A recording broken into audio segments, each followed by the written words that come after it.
பாகிஸ்தானில் நடப்பதாக இருந்த அமெரிக்கா ஈரான் பேச்சுவார்த்தையை ட்ரம்ப் ரத்து செய்துள்ளார். அமெரிக்கா குழு பாகிஸ்தான் செல்லாது என்றும் தெரிவித்துள்ளார். அமெரிக்காவில் H-1B விசா நடைமுறையை முடக்கும் வகையில் குடியரசுக் கட்சி எம்பிக்கள் பார்லிமென்டில் மசோதா ஒன்றை தாக்கல் செய்துள்ளனர். இந்த மசோதா நிறைவேறினால் இந்திய IT நிறுவனங்கள் மற்றும் அதன் ஊழியர்கள் கடுமையாக பாதிக்கப்படுவார்கள். மேற்கு வங்கத்தில் 15 ஆண்டுகளாக மம்தாவின் அடக்குமுறை கையாளப்பட்டது என உள்துறை அமைச்சர் அமித்ஷா தெரிவித்துள்ளார்.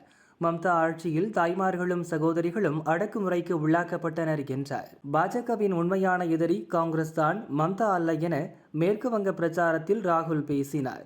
திரிணாமுல் காங்கிரசின் ஊழல் எல்லோருக்கும் தெரியும், ஆனால் மம்தா மீது மோடி நடவடிக்கை எடுக்கவில்லை என்றார். ஈரானில் நடந்து வரும் போரால் இந்தியாவில் வரும் மாதங்களில் எண்ணெய் மற்றும் பெட்ரோல் விலை கடுமையாக உயரும் என காங்கிரஸ் எம்பி ராகுல் கூறினார். தேர்தல் பணியாற்றிய அதிமுக நிர்வாகிகள், தொண்டர்கள் மீது திமுகவினர் தாக்குதல் நடத்தியுள்ளனர் என பழனிசாமி குற்றம் சாட்டியுள்ளார். தாக்குதல் நடத்திய திமுகவினர் மீது நடவடிக்கை எடுக்க வேண்டும் என காவல்துறை இயக்குநரை வலியுறுத்தியுள்ளார். தமிழகத்தின் மின் தேவை 21,060 மெகாவாட்டாக உயர்ந்துள்ளதாகவும் அடுத்த மாதம் முதல் மாலை நேரத்தில் மின்சார பற்றாக்குறை ஏற்பட வாய்ப்பு உள்ளதாகவும் மத்திய மின்துறை எச்சரிக்கை விடுத்துள்ளது. மதுரை மீனாட்சியம்மன் திருக்கல்யாணத்தை காண பக்தர்களுக்கு வழங்கும் டிக்கெட்டுகளை கள்ளச்சந்தையில் விற்பது கண்டனத்துக்குரியது என இந்து முன்னணி மாநில தலைவர் காடேஸ்வரா சுப்பிரமணியம் கூறியுள்ளார். 40 ஆண்டுகளாக மக்களை ஏமாற்றிய ஒரு கும்பலிடமிருந்து விடுதலை கிடைக்க வேண்டும் என்று ஒவ்வொரு இடத்திலும் மக்கள் வாக்களித்துள்ளனர். அவர்கள் எதிர்பார்த்த விடுதலை மே 4 கிடைக்கும் என தாவேக நிர்வாகி நிர்மல்குமார் கூறினார். சபரிமலை ஐயப்பன் கோயில் மேலே பொது பாதுகாப்பை பாதிக்கும் வகையில் ஹெலிகாப்டரை இயக்கியதாக விமானி மீது வழக்கு பதிவு செய்யப்பட்டுள்ளது. வெளியிடப்படாத என் சுயசரிதை புத்தகத்தை சர்ச்சைக்குள் இழுத்து என்னை அரசியல் வெளிச்சத்திற்குள் கொண்டு வந்தது தேவையற்றது என முன்னாள் ராணுவ தளபதி முகுந்த் நரவணே தெரிவித்தார். சினிமாவின் முதல் காட்சிக்கு செலவிடும் தொகையை விட நூல்கள் வாங்கும் செலவு குறைவாகத்தான் உள்ளது என முன்னாள் மத்திய அமைச்சர் ப. சிதம்பரம் தெரிவித்தார். ஜனநாயகத்தில் அரசியல் முடிவுகளை எடுக்கும் உரிமை ஒவ்வொரு நபருக்கும் உண்டு. ஆம் ஆத்மி கட்சி சரியான திசையில் சென்றிருந்தால் எம்பிக்கள் கட்சியை விட்டு விலகி இருக்க மாட்டார்கள் என அண்ணா ஹசாரே தெரிவித்துள்ளார். திருச்சி மணப்பாறையில் வழக்கு ஒன்றில் திமுக ஒன்றிய செயலாளரை கைது செய்ததை கண்டித்து அவரது ஆதரவாளர்கள் போலீஸ் ஸ்டேஷனை முற்றுகையிட்டனர். ஹோசூர் சிப்காட்டில் உள்ள தனியார் நிறுவனத்தில் வேலை பார்க்கும் 30 வயதான அசாம் இளம்பெண்ணை பாலியல் பலாத்காரம் செய்த பால் வியாபாரி மகேஷ் கைது செய்யப்பட்டார். கேரளாவில் கடும் வெப்பம் நிலவி வரும் நிலையில் ஊரடங்கு போன்ற முன்னெச்சரிக்கையை கடைபிடிக்க வேண்டும் என்றும் பொதுமக்கள் அத்தியாவசிய தேவைகளை தவிர்த்து வெளியே செல்வதை தவிர்க்குமாறு சுகாதாரத்துறை அறிவுறுத்தியுள்ளது. IPL தொடரில் பஞ்சாப், தில்லி அணிகள் மோதின. தில்லி அணி நிர்ணயித்த 265 ரன்கள் இலக்கை 18.5 ஓவர்களிலேயே பஞ்சாப் அணி விரட்டி பிடித்தது. IPL தொடரில் அதிகபட்ச ரன்களை சேஸ் செய்து ஸ்ரேயஸ் ஐயர் தலைமையிலான பஞ்சாப் அணி சாதனை படைத்துள்ளது. இதற்கு முன்பு 2024ஆம் ஆண்டு கொல்கத்தா அணிக்கு எதிராக 262 ரன்களை சேஸ் செய்த பஞ்சாப் தனது சாதனையையே முறியடித்துள்ளது. IPL கிரிக்கெட் தொடரில் ஹைதராபாத் அணிக்கு எதிரான போட்டியில் ராஜஸ்தான் அணியின் வைபவ் சூரியவன்ஷி சதமடித்தார்.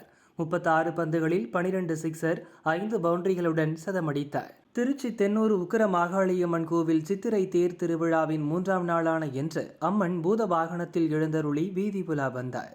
திமுக அரசின் மீது மக்களுக்கு உள்ள கோபத்தின் வெளிப்பாடுதான் இந்த தேர்தலில் விறுவிறு என அதிகளவில் ஓட்டுப்பதிவு நடந்ததற்கான காரணம் என எல். முருகன் தெரிவித்துள்ளார்.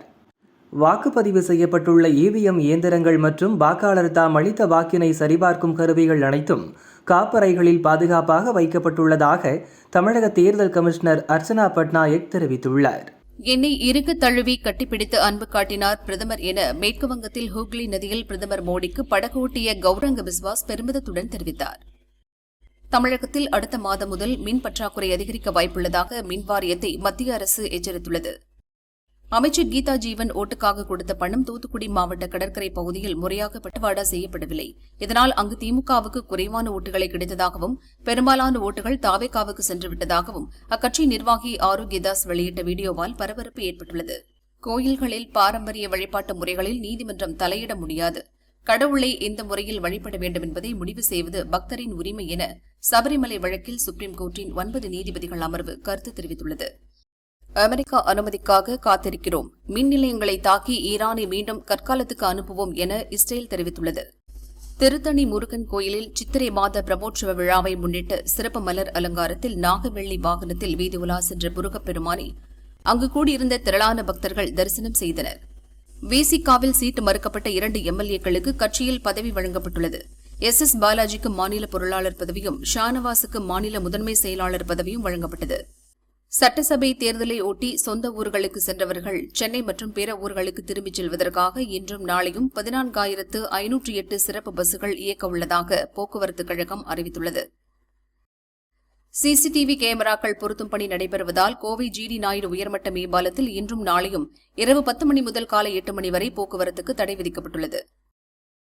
தமிழகத்தில் மேற்கு தொடர்ச்சி மலை மாவட்டங்கள், தென் தமிழக கடலோர மாவட்டங்களில் அடுத்த 5 நாட்களுக்கு மிதமான மழைக்கு வாய்ப்புள்ளதாக சென்னை வானிலை மையம் தெரிவித்துள்ளது. தமிழக உள் மாவட்டங்களில் வெப்பம் 2 முதல் 3 டிகிரி செல்சியஸ் உயர வாய்ப்புள்ளது. அதிக வெப்பம், ஈரப்பதம் காரணமாக அசௌகரியம் ஏற்படலாம் என சென்னை வானிலை மையம் எச்சரித்துள்ளது. இந்திய ரயில்வேயில் மொத்தமுள்ள 14,80,455 பணியாளர்களில் 29,608 பணியாளர்களை குறைக்க உத்தரவிடப்பட்டுள்ளது. 2026 ஏப்ரல் 1ஆம் தேதி நிலவரப்படி தெற்கு ரயில்வேயில் மட்டும் 1,906 பணியிடங்கள் குறைக்கப்பட உள்ளன. தமிழக சட்டசபை தேர்தலில் மொத்தமுள்ள 75,064 வாக்குச்சாவடிகள் எதிலும் மறுவாக்குப்பதிவு பரிந்துரைக்கவில்லை என தேர்தல் ஆணையம் தெரிவித்துள்ளது. தங்கத்தின் விலை சவரனுக்கு ரூபாய் 800 அதிகரித்து ஒரு சவரன் ரூபாய் 1,13,600க்கு விற்கப்படுகிறது. 1 கிராம் ரூபாய் 14,200 உள்ளது. வெள்ளி விலை கிராமுக்கு ரூபாய் 5 அதிகரித்து 1 கிராம் ரூபாய் 270க்கு விற்பனையாகிறது. பழனி தண்டாயுதபாணி கோயிலில் மத்திய அமைச்சர் எல். முருகன் தரிசனம் செய்தார். அவிநாசி தொகுதியில் 100% வெற்றி உறுதி செய்யப்பட்டுள்ளது. சுமார் 1 லட்சம் ஓட்டுகள் வித்தியாசத்தில் வெற்றி பெறுவேன் என தெரிவித்தார். சபரிமலை கோயில் மீது ஹெலிகாப்டர் பறந்த விவகாரத்தில் மோசமான வானிலை காரணமாகவே ஹெலிகாப்டர் தாழ்வாக பறந்தது என கடலோர காவல்படை அளித்துள்ள விளக்கம் திருப்திகரமாக இல்லை என கேரள ஏடிஜிபி விசாரணை அறிக்கையில் அதிருப்தி தெரிவித்துள்ளார். தமிழகம் முழுவதும் வரையாடுகள் கணக்கெடுக்கும் பணி இன்று தொடங்கியது. 3 நாட்கள் நடைபெறும் இந்த பணியில் 176 இடங்களில் கணக்கெடுப்பு நடக்கிறது. பொது விநியோக திட்டத்தில் பொருட்கள் கொள்முதல் செய்ததில் முறைகேடு தொடர்பாக கொல்கத்தாவில் பல்வேறு இடங்களில் அமலாக்கத்துறை சோதனை நடத்தி வருகிறது. மருத்துவ படிப்புகளுக்கான நீட் நுழைவுத் தேர்வு எழுதும் மாணவர்களுக்கு நாளை ஹால் டிக்கெட் வெளியிடப்படுகிறது. தமிழகத்தில் 2 லட்சம் மாணவர்கள் உட்பட நாடு முழுவதும் 28 லட்சம் பேர் நீட் தேர்வுக்கு விண்ணப்பித்துள்ளனர். நாடு முழுவதும் மே 3ஆம் தேதி தேர்வு நடைபெறவுள்ளது. தெலங்கானா முன்னாள் முதல்வர் சந்திரசேகர் ராவின் மகள் கவிதா தெலுங்கானா ராஷ்டிர சேனா என்ற பெயரில் புதிய கட்சியை தொடங்கினார். சட்டசபை தேர்தல் முடிவடைந்த நிலையில் முதல்வர் ஸ்டாலின் ஓய்வெடுப்பதற்காக கொடைக்கானல் புறப்பட்டார். சென்னை ஏர்போர்ட்டில் இருந்து தனி விமானம் மூலம் தனது குடும்பத்துடன் மதுரை செல்கிறார். மணிப்பூர் மாநிலம் உக்ருல் மாவட்டத்தில் இருவேறு இடங்களில் 2 குழுக்களுக்கு ஏற்பட்ட வன்முறையில் 3 பேர் பலியாயினர். கோவை கல்லார் பகுதியில் சாலையோரத்தில் நின்றிருந்த பாகுபலி காட்டு யானை மீது ஒரு சிலர் அத்துமீறி பட்டாசு வீசியதில் யானை அலறி ஓடியது. இது தொடர்பான வீடியோ வெளியான நிலையில் பட்டாசுகள் வீசியவர் மீது வனத்துறையினர் நடவடிக்கை எடுக்க வேண்டுமென சமூக ஆர்வலர்கள் வலியுறுத்தியுள்ளனர். தஞ்சாவூரில் காதல் விவகாரத்தில் கடந்த ஆண்டு நவம்பர் மாதம் பள்ளிக்கு சென்ற ஆசிரியர் காவியாவை அஜித்குமார் என்ற இளைஞர் நடுரோட்டில் கொலை செய்தார். சமீபத்தில் அவர் ஜாமீனில் வெளிவந்த நிலையில் தன் உறவினர்களுடன் சேர்ந்து காவியாவின் தந்தை அஜித்தை கொலை செய்தார். சம்பவத்தில் ஈடுபட்ட 4 பேரும் போலீசாரிடம் சரணடைந்தனர். வெயில் தாக்கம் காரணமாக புதுச்சேரியில் காலை 11 மணி முதல் 3 மணி வரை பட்டாசு தயாரிக்க தடை விதிக்கப்பட்டுள்ளது. சென்னை மாநகரின் முக்கிய சாலைகளில் போக்குவரத்தை சீரமைக்கவும் விபத்துகளை குறைக்கவும் ரூபாய் 20 கோடி மதிப்பீட்டில் அதிநவீன வழிகாட்டி பலகைகள் அமைக்க மாநகராட்சி திட்டமிட்டுள்ளது. மேற்கு வங்க தேர்தல் வெற்றிக்கு பிறகு டெல்லியை கைப்பற்றுவேன். அரசியல் கட்சிகளை ஒன்றிணைப்பதன் மூலம் நான் இதை செய்வேன். பாரதிய ஜனதாவால் எங்களை தோற்கடிக்க முடியாது என மேற்கு வங்க முதல்வர் மம்தா தெரிவித்துள்ளார். திருப்பத்தூர் வாணியம்பாடியில் தேர்தலின் போது நடந்த மோதல் தொடர்பாக திமுக, அதிமுகவை சேர்ந்த 19 பேர் மீது வழக்கு பதிவு செய்யப்பட்டுள்ளது. பச்சை முட்டையிலிருந்து தயாரிக்கப்படும் உணவு வகைகளுக்கு விதிக்கப்பட்டிருக்கும் தடையை மேலும் ஓராண்டுக்கு நீட்டித்து தமிழக அரசு உத்தரவிட்டுள்ளது. ஸ்ரீரங்கம் ரங்கநாதர் கோவிலில் நடந்து வரும் கோடை திருநாள் பூச்சாற்று உற்சவத்தில் ஸ்ரீராமநவமி வெளிக்கொடை 5ஆம் நாளான இன்று சேரகுலவல்லி தாயாருடன் நம்பெருமாள் சேர்த்தி சேவை நடைபெற்றது. தேனி கம்பம் அருகே காட்டுப்பள்ளிவாசல் சாலையில் அமைந்துள்ள தனியார் பட்டாசு தொழிற்சாலையின் மூலப்பொருட்கள் அறையில் இன்று திடீரென ஏற்பட்ட விபத்தில் 2 பேர் உடல் சிதறி பலியானார்கள். கம்பம் வடக்கு போலீசார் விசாரிக்கின்றனர். ஷாங்காய் ஒத்துழைப்பு அமைப்பின் பாதுகாப்பு அமைச்சர்கள் கூட்டம் வரும் 27 மற்றும் 28 கிர்கிஸ்தானில் நடக்கிறது. அந்த கூட்டத்தில் பங்கேற்க மத்திய அமைச்சர் ராஜ்நாத் சிங் கிர்கிஸ்தானின் தலைநகர் பிஷ்கெக் செல்கிறார். ஓய்வுக்காக குடும்பத்துடன் கொடைக்கானல் செல்லும் முதல்வர் ஸ்டாலின் மதுரை ஏர்போர்ட் வந்தபோது வெற்றி வாய்ப்பு எப்படி உள்ளது என்று கேட்ட செய்தியாளர்களுக்கு திமுகவின் வெற்றி வாய்ப்பு சூப்பராக உள்ளது என்பது போல தம்ஸ் அப் காட்டிச் சென்றார்.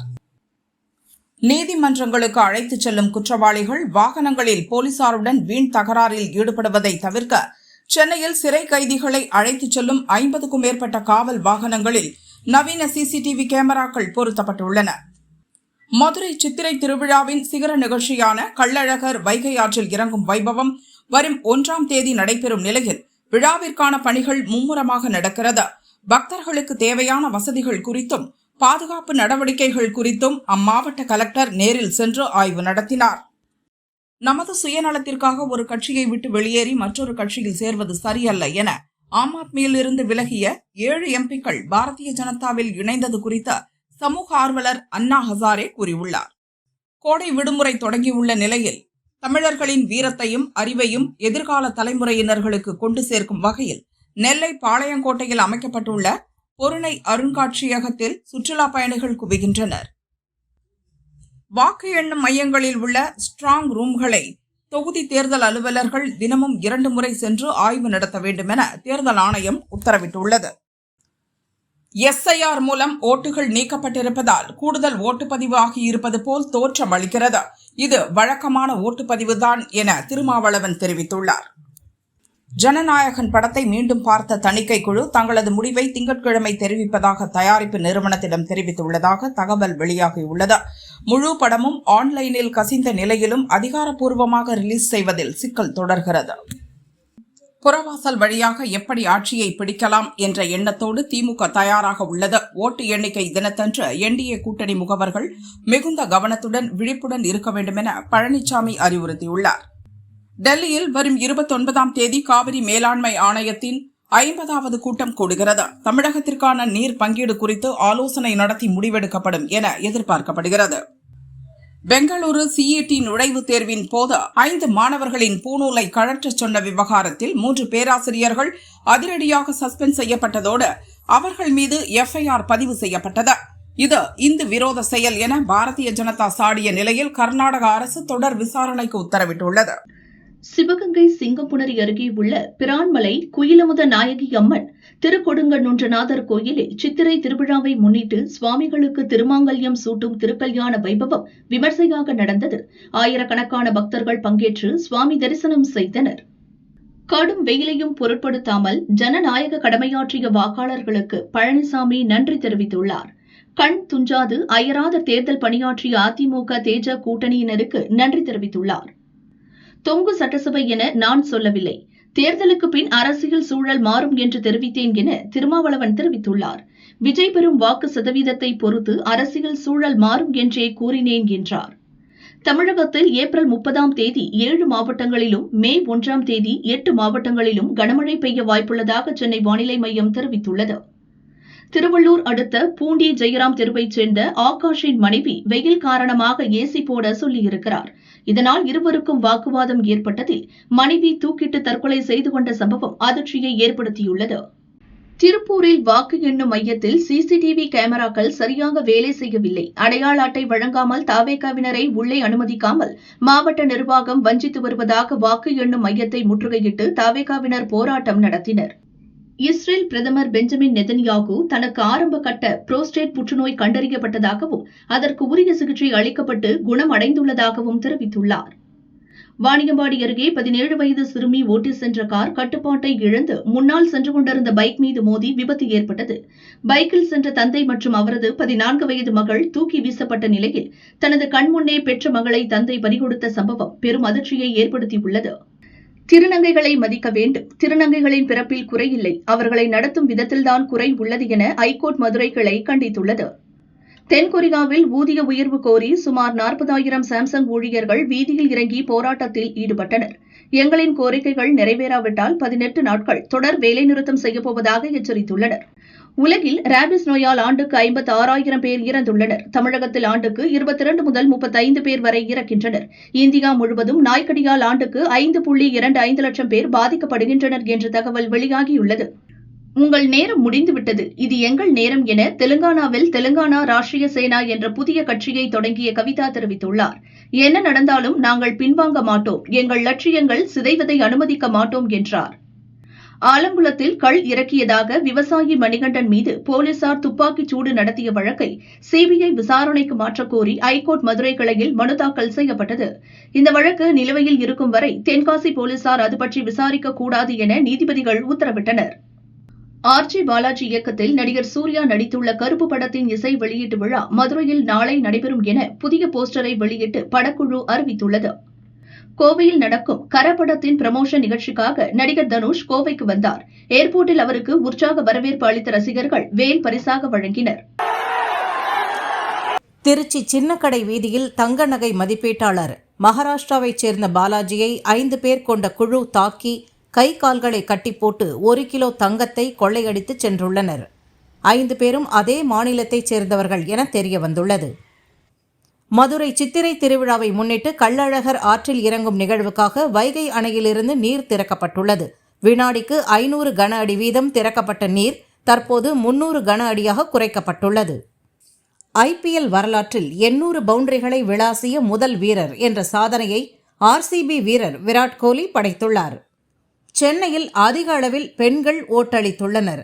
16 தொகுதிகளில் சராசரியாக 83.68% வாக்கு பதிவாகியுள்ளது.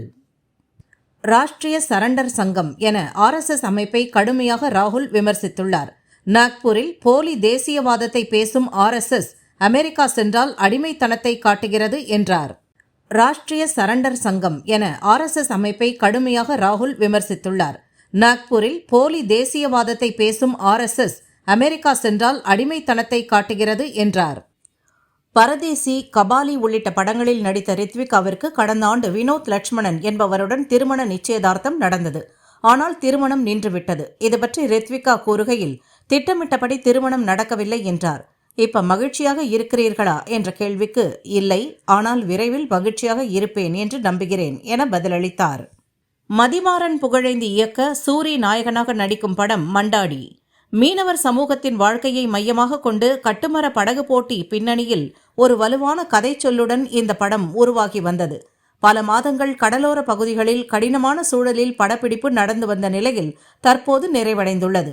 சூரி இதுவரை நடித்த படங்களை விட இது அதிக பட்ஜெட்டில் தயாராகிறது. அஜித், ஷாலினி நடித்த அமர்க்களம் படம் ரீ-ரிலீஸ் ஆகியுள்ளது. படம் பார்த்துவிட்டு இதன் இயக்குனர் சரண் அளித்த பேட்டி.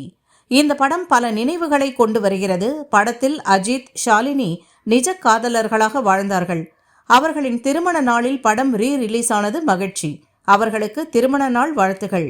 படத்தின் தீம் மியூசிக் இன்றும் பாராட்டப்படுகிறது. அதற்கு ஐடியா தந்தவர் அஜித். மேகங்கள் என்னை தொட்டு பாடலுக்கு சில மாற்றங்கள் சொன்னார். படத்துக்கு உயிர் தந்த இசையமைப்பாளர் பரத்வாஜிற்கு நன்றி. டிஜிட்டலில் படம் நன்றாக வந்துள்ளது என்றார். நேர்மையான அரசியலை முன்னிறுத்தி துவங்கப்பட்ட ஆம் ஆத்மி கட்சி ஊழலின் கூடாரமாக மாறிவிட்டது. ஊழலை ஒழிக்க வந்த கட்சியே இன்று ஊழலில் மூழ்கிவிட்டது என சுவாதி மாலிவால் கூறியுள்ளார். விஜயின் ஜனநாயகன் படத்தை தயாரித்துள்ள KVN நிறுவனம் கன்னடத்தில் தயாரித்துள்ள படம் கேடி த டெவில். பிரேம் இயக்க துரு, ஷார்ஜா, சஞ்சய் தத் நடித்துள்ளனர். இதன் ட்ரெய்லர் 2 தினங்களுக்கு முன்பு வெளியானது. இந்த ட்ரெய்லரை திரும்ப பெற்றுள்ளனர். இதுபற்றி பட நிறுவனம் வெளியிட்ட பதிவில், இந்த பட ட்ரெய்லரில் சான்றளிக்கப்படாத சில காட்சிகள் சேர்க்கப்பட்டிருந்தன, அதனால் நீக்கிவிட்டோம். திருத்தப்பட்ட ட்ரெய்லர் விரைவில் வெளியாகும் என தெரிவித்துள்ளனர். நடிகர் விக்ரமின் மகன் துரு பைசன் படத்தில் முதல் வெற்றியை பதிவு செய்தார். இதில் நாயகியாக நடித்தவர் அனுபமா பரமேஸ்வரன். இருவரின் முத்த போட்டோ வைரலானது. காதலிப்பதாக கிசுகிசுக்கள் வந்தன. இந்நிலையில் ஆணழகன் போட்டியில் பங்கேற்பவர்கள் போன்று பாடி பில்டிங் வீடியோவை துரு வெளியிட்டார். அதற்கு முதல் ஆளாக அனுபமா ஃபயர் எமோஜியை பதிவிட்டார். இதற்கு ஆயிரக்கணக்கான லைக்குகள் குவிந்தன. சென்னையில் தபால் வாக்குகள் குறைவாக பதிவாகியுள்ளது. 20,000 தபால் வாக்குகள் பதிவாகவில்லை. 52,000 வாக்குகளுக்கு 32,000 வாக்குகள் மட்டுமே பதிவாகியுள்ளது. திண்டுக்கல் மாவட்டம் கொடைக்கானலுக்கு முதல்வர் ஸ்டாலின் பயணம் சென்றுள்ளதால் அப்பகுதியில் ட்ரோன்கள் பறக்க தடை விதித்து கலெக்டர் சரவணன் உத்தரவிட்டுள்ளார். அமெரிக்கா மற்றும் இஸ்ரேல் உடனான மோதல் தொடங்கி 2 மாதங்களுக்கு பிறகு ஈரான் தனது டெஹ்ரான் சர்வதேச ஏர்போர்ட்டிலிருந்து வணிக விமான சேவையை தொடங்கியுள்ளது. ஏஐ வேலைவாய்ப்பில் 59.5% பெற்று இந்தியா முதலிடம் பெற்றுள்ளது. பெங்களூர் உள்ளிட்ட முதல் தர நகரங்கள் மட்டுமின்றி இரண்டாம் தர நகரங்களிலும் வேலைவாய்ப்பு அதிகம் பெற்றுள்ளது என்பது குறிப்பிடத்தக்கது. பாரதிய ஜனதாவில் இணைந்த ஆம் ஆத்மி அதிருப்தி எம்பி ராகவ் சத்தாவின் கட்டுப்பாட்டில் 63 எம்எல்ஏக்கள் இருப்பதாக தகவல் வெளியாகியுள்ளது. இதனால் எந்நேரமும் பஞ்சாப் ஆம் ஆத்மி அரசு கவிழும் சூழல் ஏற்பட்டுள்ளது. அண்ணாமலையார் கோவிலில் சொந்தமாக வீடு கட்ட வேண்டி செங்கற்களை அடுக்கி ஆந்திர மாநில பக்தர்கள் அண்ணாமலையாரை வழிபடுகின்றனர். அனைத்து பக்தர்களும் அதேபோல் செங்கற்களை அடுக்கி வைத்து வழிபட்டதால் கோயிலில் பரபரப்பு ஏற்பட்டது. வரத்து குறைவால் கோயம்பேட்டில் காய்கறி விலை அதிகரித்துள்ளது. இனி வரும் நாட்களில் மேலும் காய்கறிகள் விலை உயரும் என கூறப்படுகிறது. வாக்குப்பதிவின் போது பணியில் ஈடுபட்டிருந்த காவலரை பணி செய்ய விடாமல் தடுத்து அவதூறாக பேசியதாக போடி தொகுதி அதிமுக வேட்பாளர் நாராயணசாமி மற்றும் அவரது ஆதரவாளர்கள் மீது கீழ் வீரபாண்டி காவல் நிலையத்தில் வழக்கு பதிவு செய்யப்பட்டுள்ளது. இந்திய வானிலை மையத்தின் முதன்மை மொழியாக ஆங்கிலம் இருந்த நிலையில் இப்போது ஹிந்திக்கு மாற்றம் செய்யப்பட்டுள்ளது. இணையதளம் உள்ளே சென்ற பின் ஆங்கில மொழியில் மாற்றிக்கொள்ளலாம். ஈரான் எண்ணெய் ஏற்றுமதியை முடக்கும் நோக்கில் சீனாவின் மிகப்பெரிய சுத்திகரிப்பு நிலையமான ஹென்க்லி மற்றும் 40 கப்பல் நிறுவனங்கள் மீது அமெரிக்கா பொருளாதார தடை விதித்துள்ளது. இதற்கு சீன அரசு கண்டனம் தெரிவித்துள்ளது. உக்ரைன் உடனான போரில் ரஷ்யாவுக்காக போரிட்ட 10 இந்தியர்கள் இறந்ததாக சுப்ரீம் கோர்ட்டில் மத்திய அரசு தகவல் தெரிவித்துள்ளது. ரஷ்யாவில் சிக்கியுள்ள மேலும் 16 பேரில் ஒருவர் கிரிமினல் வழக்கில் சிறையில் உள்ளதாகவும் ஒருவர் தனது சொந்த விருப்பத்தின் பேரில் போரில் இணைந்ததாகவும் விளக்கமளித்துள்ளது. கொடைக்கானல் பிரையண்ட் பூங்காவில் 63வது மலர் கண்காட்சிக்காக நடப்பட்ட பூச்செடிகள் தற்போது மலர்ந்துள்ளன. பல வண்ண மலர்களை டூரிஸ்டுகள் கண்டு பரவசமடைந்தனர். காரைக்கால் திருநள்ளாறு ஸ்ரீ சனி பகவான் கோயிலில் தொடர் விடுமுறை மற்றும் சனிக்கிழமை என்பதால் பல்லாயிரக்கணக்கான பக்தர்கள் அதிகாலை முதல் நலன் குளத்தில் புனித நீராடி எள்தீபம் ஏற்றி நீண்ட வரிசையில் நின்று சனி பகவானை வழிபட்டனர். நடந்து முடிந்த சட்டசபை தேர்தல் வித்தியாசமாக அமைந்துள்ளது என தாவேக நிர்வாகி நிர்மல்குமார் தெரிவித்தார். கொடைக்கானலுக்கு ஓய்வெடுக்க சென்றுள்ள ஸ்டாலின் இனி ஓய்வு எடுக்க வேண்டியதுதான் என்றார். நடிகை சம்யுக்தா மேனன் தமிழ், தெலுங்கு, மலையாள படங்களில் நடிக்கிறார். இவர் தான் காதலிக்கும் நபரை ரகசிய திருமணம் செய்யப்போவதாக செய்தி பரவியது. இதை மறுத்துள்ள சம்யுக்தா, நடிகைகள் பற்றி அவதூறு பரப்புவதை சிலர் வேலையாக வைத்துள்ளனர். நான் யாரையும் காதலிக்கவில்லை, ரகசிய திருமணம் செய்யும் எண்ணமும் இல்லை. அவதூறு பரப்புவதை நிறுத்துங்கள். என் கவனம் சினிமாவில் மட்டுமே உள்ளது என்றார். காயத்திலிருந்து குணமடைந்து வரும் சென்னை சூப்பர் கிங்ஸ் வீரர் தோனி குஜராத் அணிக்கு எதிரான போட்டியில் விளையாட மாட்டார் என பயிற்சியாளர் ஸ்டீஃபன் பிளமிங் கூறியுள்ளார். நடந்து முடிந்த மேற்குவங்க சட்டசபை தேர்தலின் போது தேர்தல் நடத்தை விதிகளை மீறியதாக 5 வாக்குச்சாவடி நிலைய அதிகாரிகள் சஸ்பெண்ட் செய்யப்பட்டனர். மேற்கு வங்க மாநிலத்தில் தேர்தல் பிரச்சாரம் செய்த மத்திய உள்துறை அமைச்சர் அமித்ஷா ஷிவ்பூரில் ரோட் ஷோ சென்று ஓட்டு சேகரித்தார். திருச்சி ஆற்றழகிய சிங்கப்பெருமாள் கோவிலில் அழகிய மணவாள பெருமாள் கண்ணாடி அறை சேவை வைபவம் விமரிசையாக நடந்தது.